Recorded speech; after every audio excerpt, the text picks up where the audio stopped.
Hello CS friends, this side Vanshika Verma. Welcome back to our channel. तो चलिए, आपको ये तो पता चल ही गया होगा कि हम आज किससे रिलेटेड बात करने वाले हैं। जी हाँ, आज हम बात करने वाले हैं सीए फाउंडेशन से रिलेटेड सारी की सारी बातें।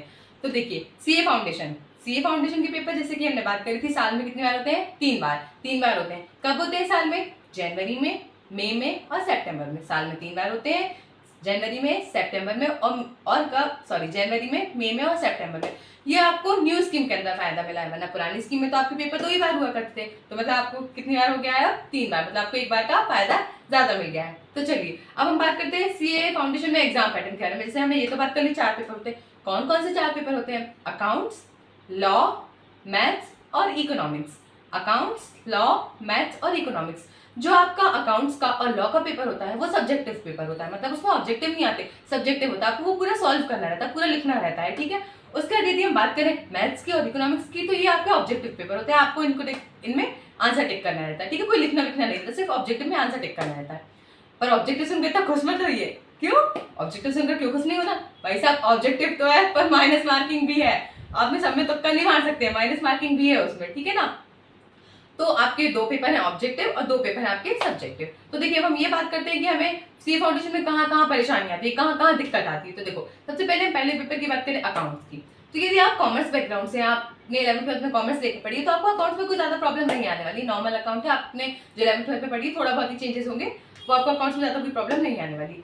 अब हम दूसरे पेपर की बात करें लॉ की, तो हाँ, लॉ में आपको थोड़ा अच्छे से मेहनत करनी पड़ेगी। क्यों? आपने लॉ से पहले कभी पढ़ा नहीं है, आपके लिए लॉ एक नया सब्जेक्ट है, तो आपको थोड़ी सी ज्यादा मेहनत करनी पड़ेगी लॉ में। उसके बाद हम तीसरे पेपर पे आते हैं मैथ्स में। मैथ्स की बात करें तो देखो, यदि आपने आखिरी बार 10th में ही मैथ्स पढ़ी थी, उसके बाद आपने मैथ्स पढ़ी नहीं है 10th के बाद, तो आपको भाई मैथ्स में थोड़ी अच्छी कमांड करनी पड़ेगी, प्रैक्टिस अच्छी करनी पड़ेगी, क्योंकि उस टाइम लिमिट में आपको पेपर भी तो पूरा करना रहेगा ना। वो टाइम, अब टाइम कितना मिलेगा वो हम अभी बात करते हैं, लेकिन आपको अच्छे से कमांड बनानी पड़ेगी, अच्छे से प्रैक्टिस करनी पड़ेगी मैथ्स की, क्योंकि आपने 11th-12th में पढ़ी नहीं। और बहुत सी मैथ्स में ऐसी चीजें हैं जो आपकी 11th और 12th क्लास की हैं, ठीक है ना। तो आपको मैथ्स में बहुत अच्छे से दम लगाकर मेहनत करनी है। उसके बाद बात आती है लास्ट पेपर इकोनॉमिक्स की। तो बस इकोनॉमिक्स वही बात कि आप यदि कॉमर्स बैकग्राउंड से बिलोंग करते तो आपको इकोनॉमिक्स बहुत ही ईजी रहने वाली, बहुत अच्छे से आपको इकोनॉमिक्स हो जाएगी। तो हम बात करते हैं टाइम पीरियड की। तो देखो, जो अकाउंट्स का और लॉ का पेपर होता है उसके लिए आपको 3 घंटे दिए जाते हैं। कितने बजे से कितने बजे तक? 2 बजे से 5 बजे तक। मैम, इतनी दोपहर में पेपर? हाँ, 2 बजे से 5 बजे तक आपके अकाउंट्स के। और जो लॉ का पेपर होने वाला है वो 2 बजे से 5 बजे तक होता है। उसके पहले आपको 15 मिनट का एक रीडिंग टाइम दिया जाता है, मतलब उस 15 मिनट के लिए आपको क्वेश्चन पेपर दे दिया जाता है। आपको सिर्फ क्वेश्चन पेपर रीड करना रहता है, आपको कुछ लिख नहीं सकते। उसके बाद मतलब 1:45 1:45 पे आपको पेपर दे देंगे रीड करने के लिए, आप सिर्फ क्वेश्चन पेपर रीड कर सकते हैं। उसके बाद 2 बजे आपको लिखना स्टार्ट कर सकते हैं, मतलब 2 बजे से 5 बजे तक सिर्फ आपको राइटिंग टाइम दिया जाता है, आप उतने ही टाइम में लिख सकते हैं। जो 15 मिनट का टाइम रहता है आप उसमें लिख नहीं सकते। तो ये 2 पेपर में आपको 1:45 बजे आपको पेपर दे दिया जाएगा रीड करने के लिए। उसके बाद इनके लिए टाइम रहता है 2 बजे से 5 बजे तक। वहीं हम बात करें किसकी? हमारे ऑब्जेक्टिव वाले पेपर की। तो इनके लिए आपको ओएमआर शीट दी जाती है, आपको ओएमआर शीट में ही इनके आंसर्स फिल करने रहते हैं। पर ये जो 2 पेपर होते हैं वो 2 घंटे के होते हैं, ये 2 बजे से 4 बजे तक के लिए होते हैं। इनमें सिर्फ 2 घंटे मिलते हैं, ठीक है ना। 100 क्वेश्चन और 2 घंटे, ठीक है। तो आपको अच्छी कमांड रखनी पड़ेगी, इनमें टाइम को मैनेज करना पड़ेगा, ठीक है। तो ये बात होती है हमारे एग्जाम कैसे होते हैं, कितने घंटे का होता है, इसके बारे में बात, ठीक है ना। अब हम क्या बात करते हैं सी फाउंडेशन रिलेटेड। मैम, हमने पेपर तो दे लिए, पर इनको पास कैसे कर रहा है, मतलब हमें कितने नंबर चाहिए इनको पास करने के लिए। तो देखिए, हम बात करते हैं इंडिविजुअल सब्जेक्ट की। तो हमें हर पेपर में, चारों पेपर में हमें 40 नंबर तो चाहिए। तो हम इंडिविजुअल पेपर को पास करते हैं। कितने कितने नंबर चाहिए? 40 मैम, 100 में से बस 40? हाँ, बस 40, पर भाई 40 लाना ही बहुत मुश्किल है, ठीक है ना। तो मुश्किल तो नहीं कहना चाहिए, ला तो हम सकते हैं, पर मतलब मेहनत हमें करनी पड़ेगी तब। अब भाई सीए का एग्जाम दे रहे हैं आप, तो कुछ तो लेवल अच्छा खासा आएगा ना यार, ऐसे थोड़ी ना पेपर आ जाएगा, ठीक है ना। तो आपको हर पेपर को पास करने के लिए 100 में से 40 नंबर लाने हैं। पर एग्रीगेट की बात करें, मतलब 100 400 हो रहे हैं, 400 नंबर का पेपर है टोटल।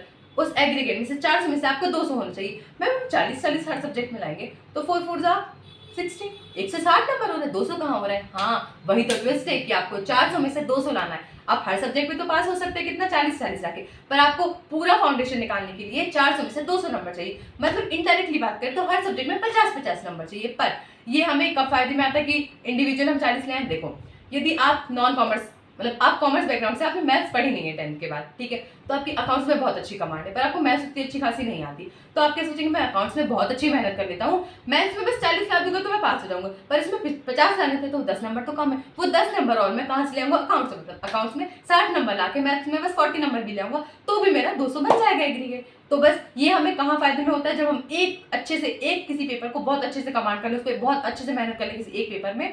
पर हमें यही नहीं सोचना है कि इसको पढ़ना ही नहीं है, इसमें 40 आना है, नहीं, क्योंकि कौन सा पेपर कब किस अटेम्प्ट में टफ आ जाए आप नहीं कह सकते। चलिए मानिए आपने अकाउंट्स में अकेले दम लगा दिया, मैथ्स को छोड़ दिया और अकाउंट्स का पेपर आपके अटेम्प्ट में टफ आ गया, तो फिर दिक्कत वाली बात है ना। इसलिए नहीं, आपको यही सोच के काम करना है कि मुझे हर सब्जेक्ट में 50-50 लाने ही लाने हैं। तो चलिए ये बात होती है हमारे पासिंग मार्क्स के बारे में भी। तो चलिए हमने ऑलमोस्ट मेरे हिसाब से हमने सीए फाउंडेशन से रिलेटेड सारी की सारी बातें करनी है। तो आज के लिए हम बस इतना ही रखेंगे। अब हम मिलते हैं हमारी नेक्स्ट वीडियो में। अब हम उसके में क्या बात करेंगे, हम आज जैसे हमने सीए फाउंडेशन के बारे में बात करी, नेक्स्ट वीडियो में हम बात करेंगे सारी की सारी सीए इंटरमीडिएट के बारे में। तो चलिए मिलते हैं हमारी नेक्स्ट वीडियो में, तब तक के लिए बाय बाय।